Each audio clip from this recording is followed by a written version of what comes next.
사람들 가운데 이 음식에 대해서 이렇게 뭐라고 이야기하는 사람이 제일 좀 싫다고 이야기를 하더라고요. 제가 중국에 있을 때 한국 36 중학교 학생들이 봉사대를 오고 이제 관광을 좀 나갔는데 점심을 먹는데 식사할 때가 마땅하지 않아 갖고요. 그 버거 파는 데 있죠. 맥도날드. 그 중국의 맥도날드 매장을 갔는데 대부분의 학생들은 이제 그 고기를 먹었고요. 한 학생이 이제 먹지를 않았는데 이 녀석이 지금 막 주문을 하고 이제 바쁜데 계속 옆에 서 갖고서 목사님 저는 채식하는데요. 제 거는요 하고서 계속 이야기를 하는데 채식하는 저도 한 대 이렇게 줘받고 싶더라고요. 요즘 가만히 있으면 지랑 나랑 어떻게 잘 준비해서 먹을 텐데, 제가 그 지난 시간에 이어서 이제 이 채식에 관한 말씀을 드리고 있습니다. 어떠실지 모르겠는데, 저는 늘 좋은 것만 준다고 생각을 하기 때문에 저는 부담이 없어요.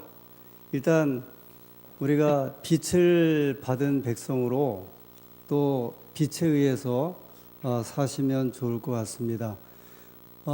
저희 교회에 최근에 그 개신교에서 오신 두 분이 있죠. 이분하고 이 안식 로마다 이제 성경이 아주 광범위한 문제를 이야기를 하는데 이미 그분들은 다 알고 오신 분들이에요. 20년 정도를 이렇게 진리를 찾으려고 방황하다가 이분들이 식생활 개선을 하셨더라고요. 이야기 이렇게 하시는데 그래서 그 빛이 이 사람들을 이렇게 거기까지 이렇게 이끌고 간다는 생각을 좀 갖게 되었습니다. 제가 이제 그 동물성 식품과 식물성 식품에 대한 말씀을 드리고 있는데 기본은 이렇습니다. 식물성 식품 없이 동물이나 동물성 식품은 존재하지 않는다. 이 무슨 말이냐면 육식하는 짐승들이 무엇을 잡아먹냐면 풀을 먹고 사는 짐승을 잡아먹거든요. 이게 1차 식품이에요. 이 채식은 어떤 면에서 보면 이 풀이라고 하는 것은 또 채식이라고 하는 것은 1차 식품인데 1차 식품을 먹어야 2차 식품이 만들어지거든요. 근데 예언의 신의 화이프는 이렇게 이야기를 했습니다. 우리가 중고식품은 먹지 말아야 한다 그랬어요. 그러니까 왜냐하면 이 동물성 음식을 먹는다고 하는 것은 중고식품과 마찬가지다 표현하셨거든요. 왜냐하면 우리가 그냥 생생하게 나오는 그 풀, 그 다음에 예를 들어 채소, 과일, 견과 이런 걸 먹으면 되는데 짐승이 먹고서 생산한 거를 예를 들어 우리가 이제 소 고기를 먹으면 소는 뭐를 먹은 놈이에요? 풀을 먹은 거거든요. 그것을 우리가 2차적으로 먹기 때문에 그렇게 효율적이지 않다. 여러 가지 이야기를 할 수 있는데요.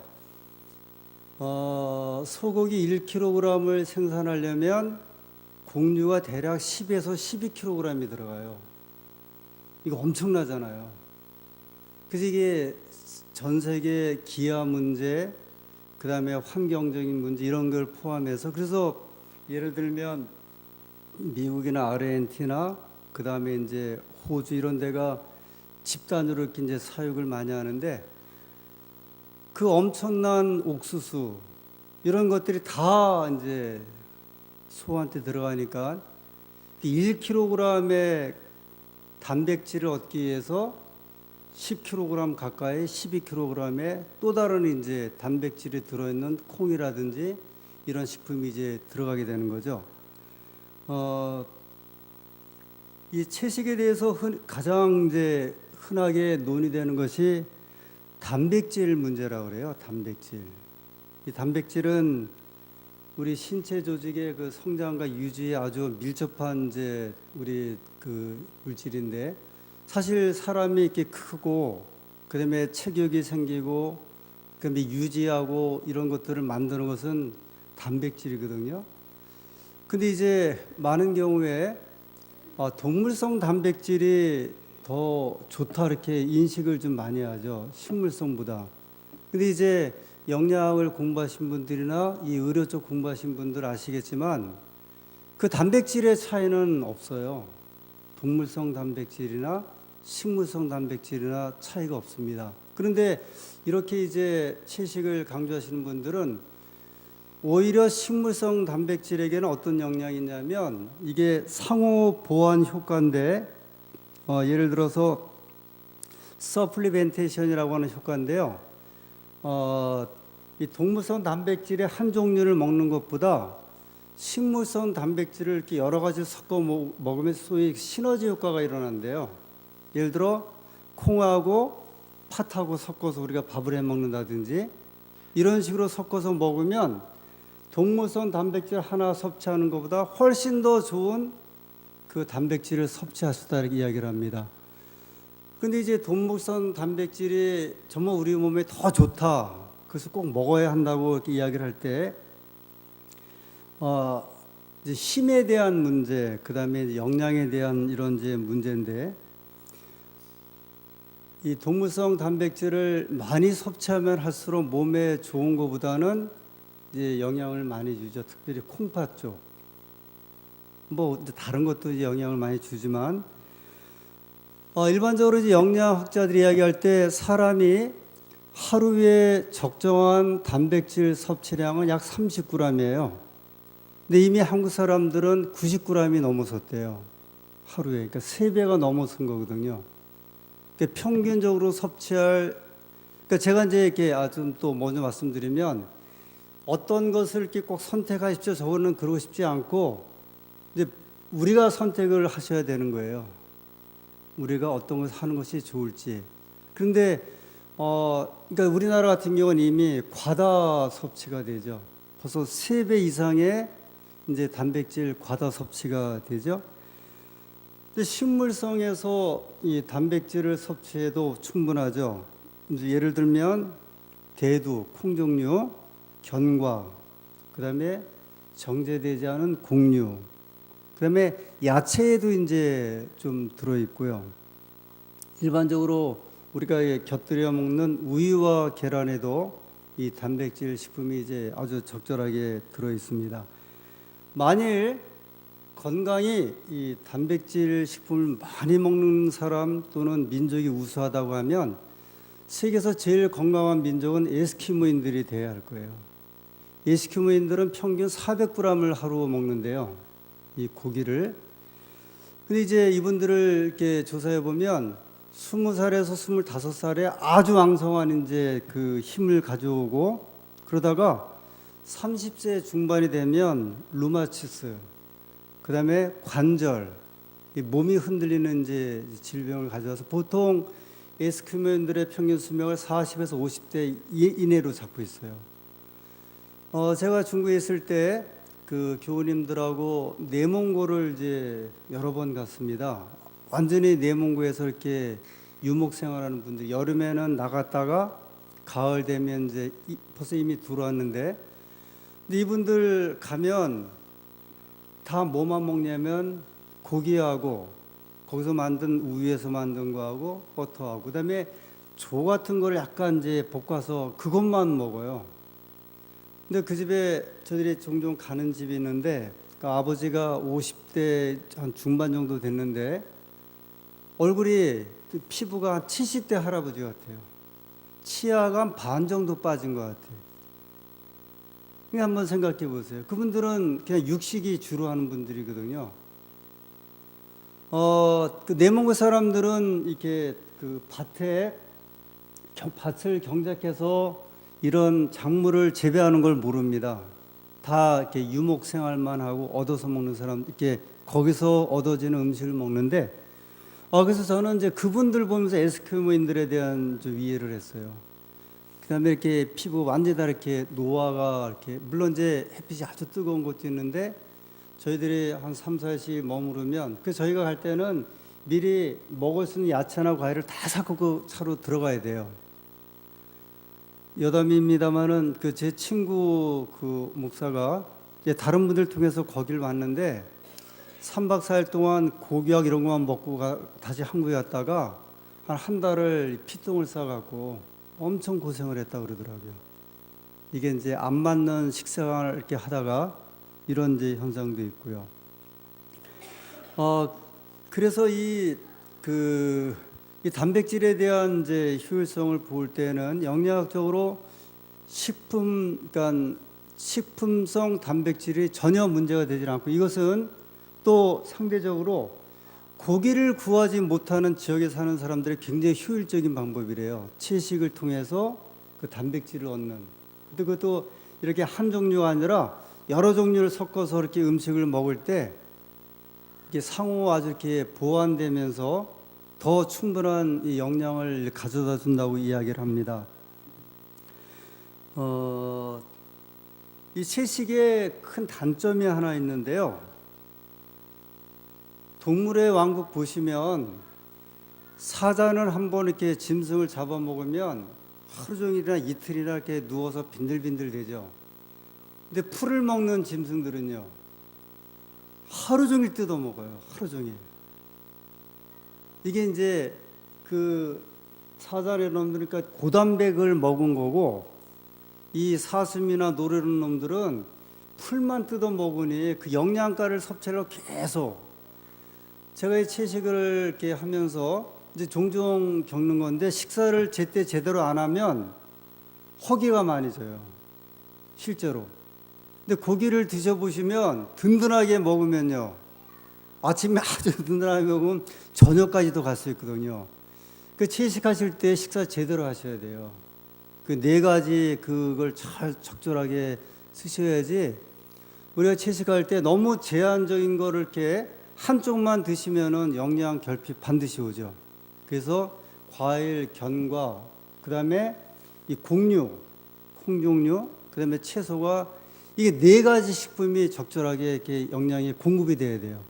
이렇게 되지 않으면, 그래서 이제 되게 육식을 안 하시는 분들은 이제 채식 종류도 굉장히 여러 종류가 있는데, 그 중에 이제 보완하는 것 중에 한 가지가 결혼하고 유제품을 이제 저희가 이 결합을 하고, 연세 드신 분들 가운데 혹시 이렇게 체력이 많이 딸려서 일반적으로 채식의 섭취가 어려울 때에는 유제품 이런 것들을 적절하게 공급을 받으셔야 돼요.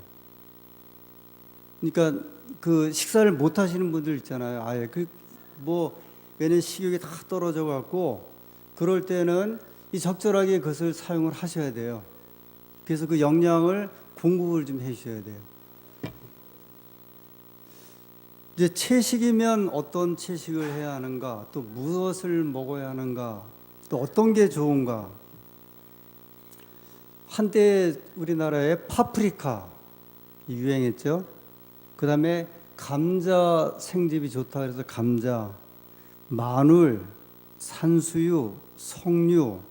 산수유는 뭐 남자에게 좋고 석류는 여자에게 좋고, 그 다음에 5,000년 강화 약수, 누름나무, 인삼, 상황버섯.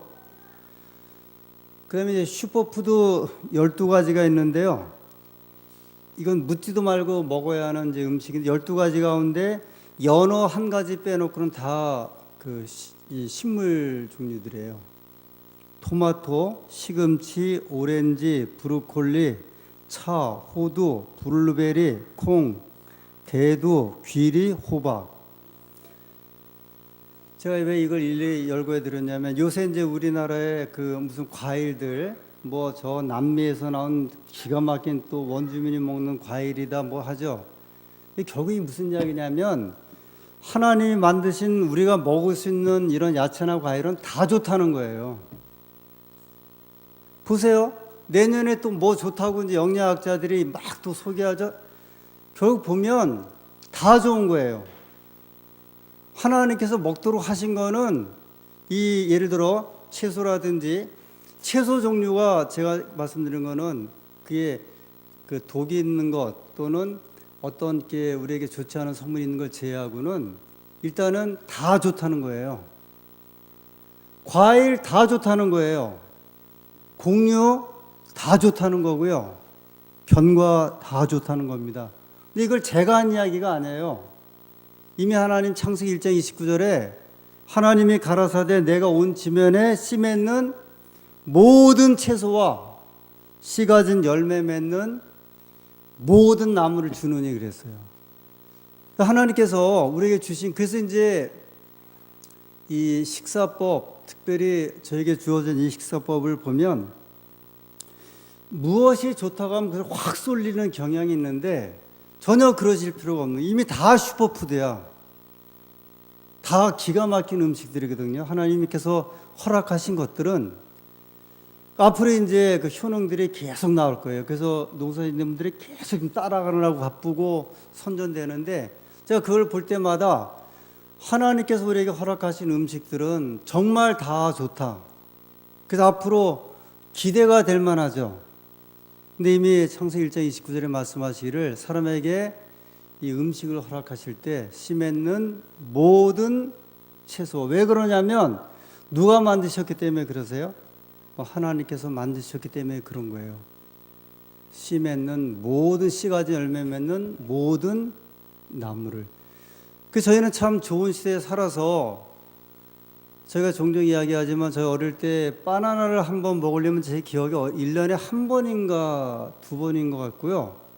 그 바나나도 사다 주시면은 알맹이뿐만이 아니라 껍데기는 아니지만 껍데기 안에 붙어 있는 살까지 다 먹었거든요. 그걸 다 이렇게 그냥 입으로 해갖고 먹고, 수박 같은 경우는 그 빨간 속살하고 그 옆에 있는 하얀 거를 또 다 긁어서 또 만들어 먹으셨죠. 이 그런 시대였는데 지금은 세상에 좋은 음식은 다 먹고 있거든요.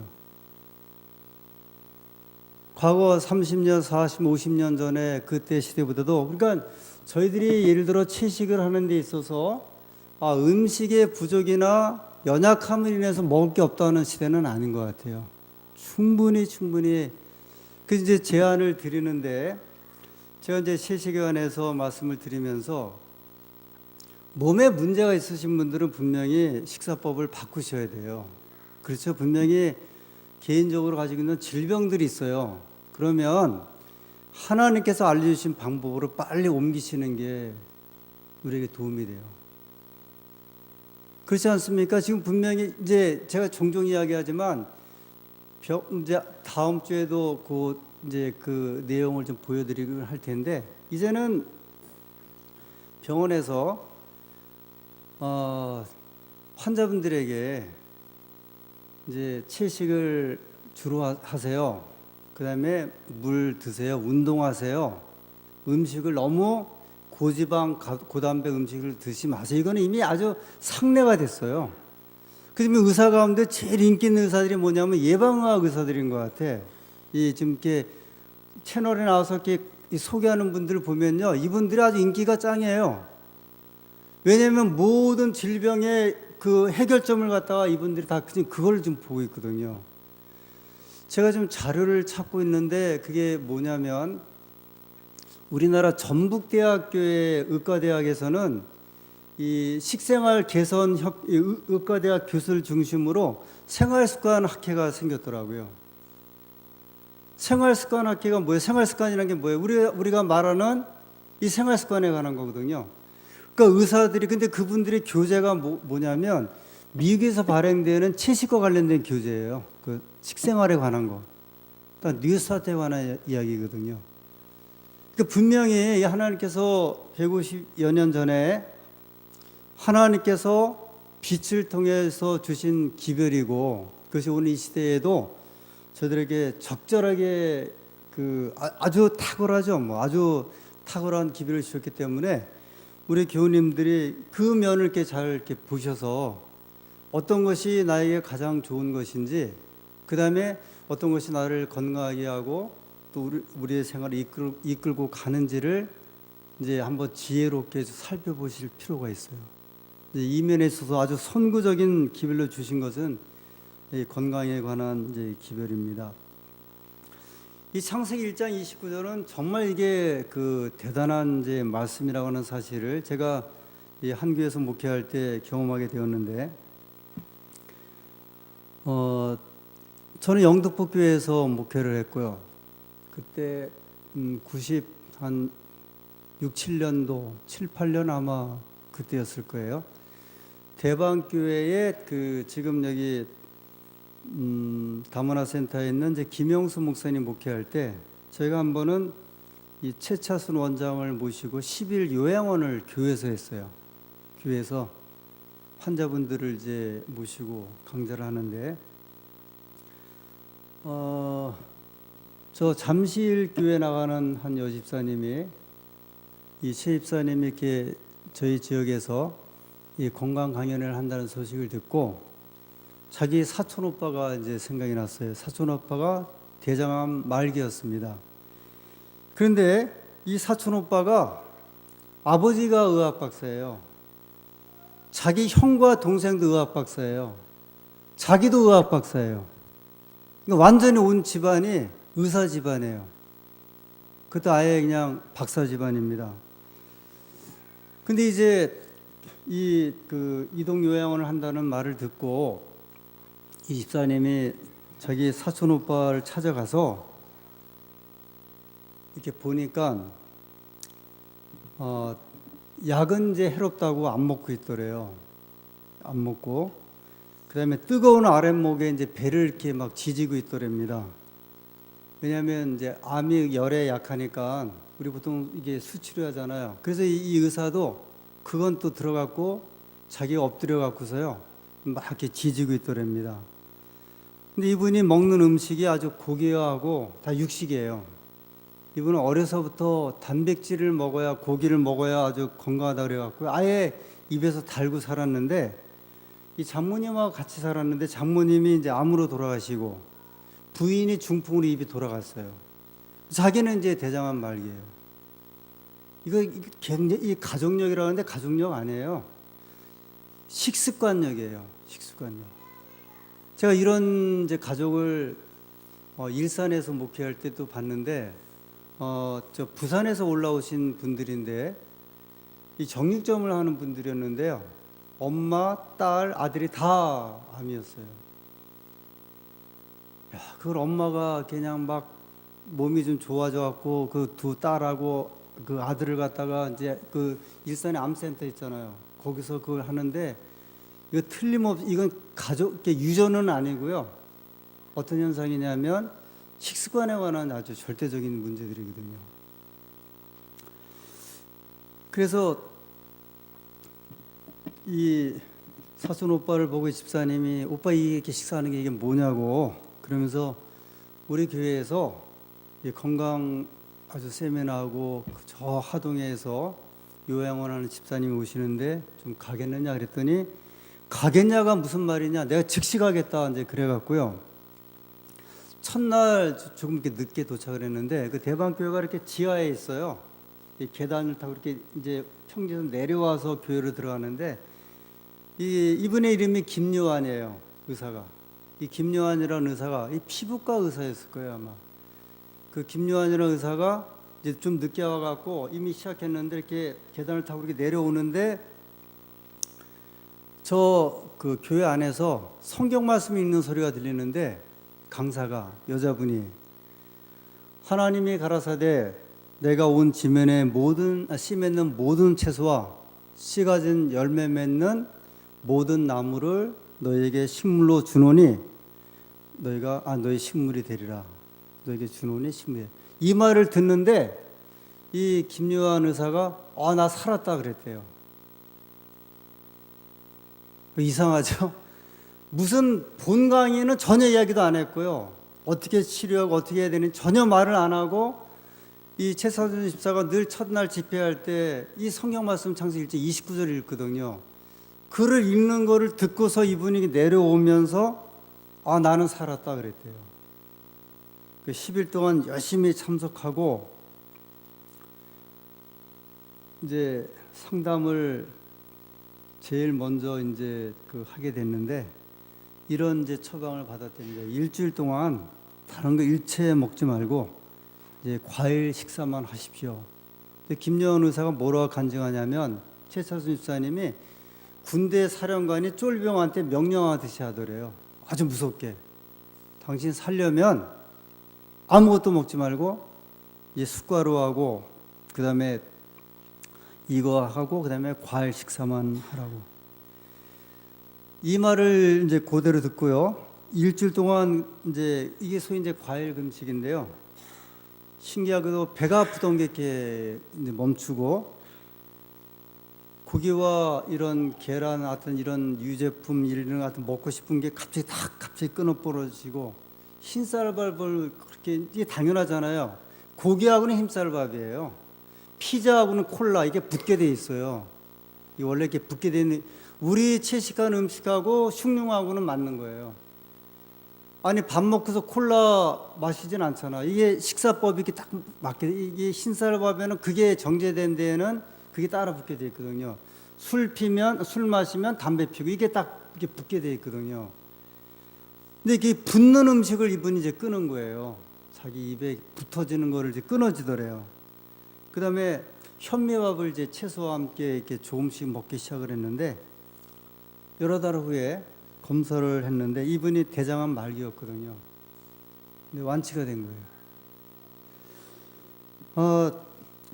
제가 이제 이분이 좀 어떻게 살고 있는가 예전에 TV에 나왔다는 이야기를 저도 들었고 또 봤는데 그때 부인하고 나서 또 식생활 그걸 또 강연을 하더라고요. 야, 그거 참 세상에 우리 이 요법은요.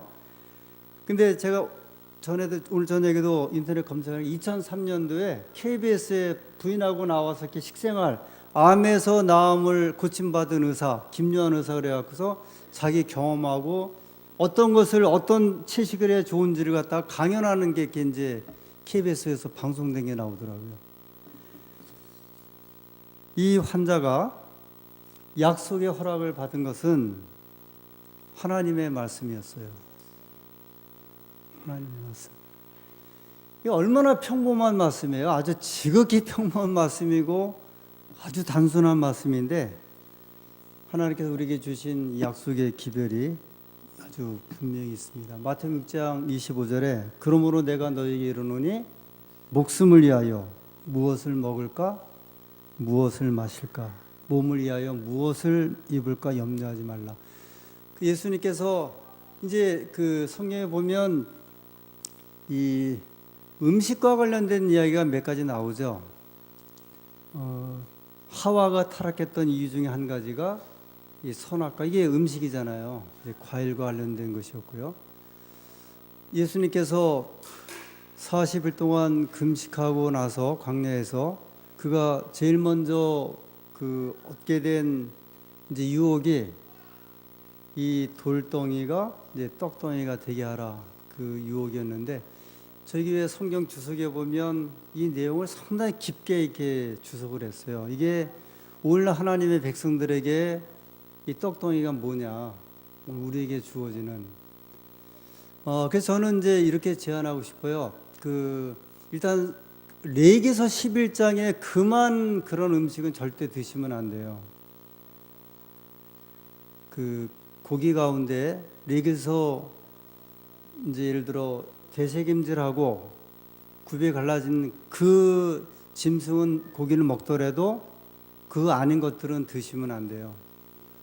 그 다음에 그 물고기 고기를 잡수실 때에도 분명히 그런 데에 대한 구분을 하셔야 돼요. 제가 한번 열관리사로 코오롱에서 근무할 때 이제 식당에서 여름인데 게를 이렇게 이제 쪼개서 이렇게 다 줬거든요. 근데 저희는 게를 안 먹는데 고게 옆에 먹는 제 음식에 이게 묻었어요.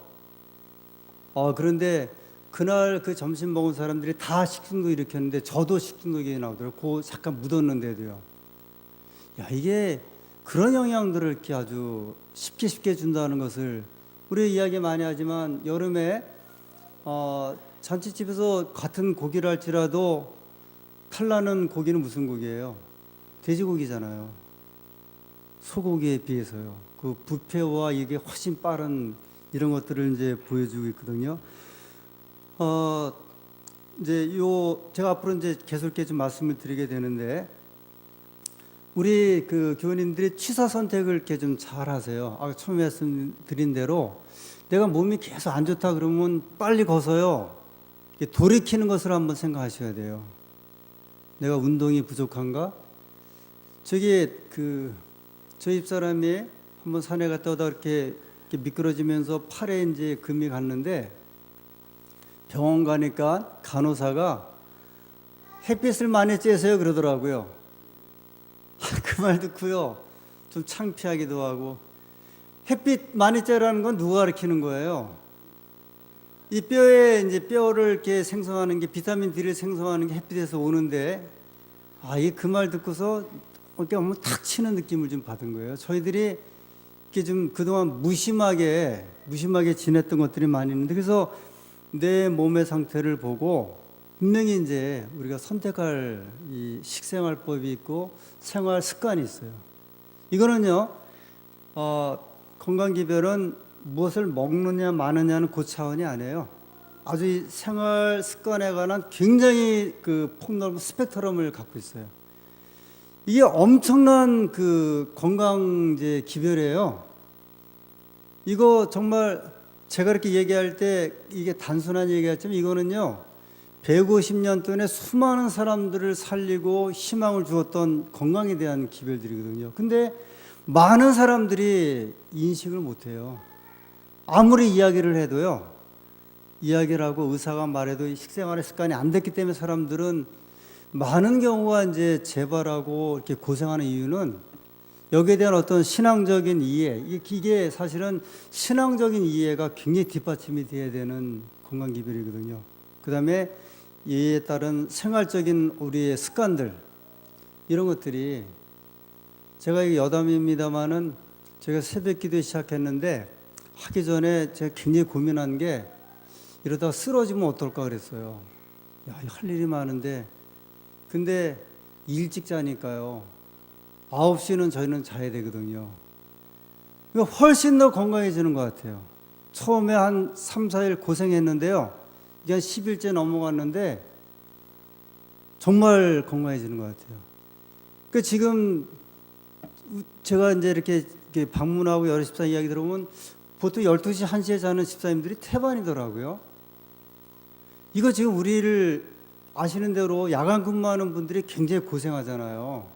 이 3교대 할 때. 저도 제가 코롱 다닐 때 열관리사 했기 때문에 이제 12시간 이렇게 낮 근무, 밤 근무 했는데, 이게 일요일날 시작해갖고 화요일날 걸어 다니면 땅이 밤들 이렇게 빠지는 것 같아요. 이게 아주 피곤한 거거든요. 근데 이게 이제 우리가 생업 때문에 하는데, 그렇지 않은 사람들도 12시, 1시, 막 2시 이렇게, 그러니까 그분들 특히 아파요. 제가 우리 자모도 한번 방문해 보니까 뭐 하냐니까 1, 2시까지 뭐 이렇게 한대요. 하나님께서 예를 들어 일찍 잠을 자게 하신 거는 우리에게 주신 회복의 축복이 있잖아요. 그러니까 이런 것들이 저희는 아주 충분히 이제 복을 받고 기별을 받은 백성들이거든요. 공부 이제 이런 면에 좀 신경 써야 할 부분이 있고요. 그다음에 식생활에 관한 거, 신앙. 하나님께서 아무쪼록 계속되는 기별을 통해서 우리에게 더 선하고 좋은 길로 인도해 주시기를 간절히 소원합니다.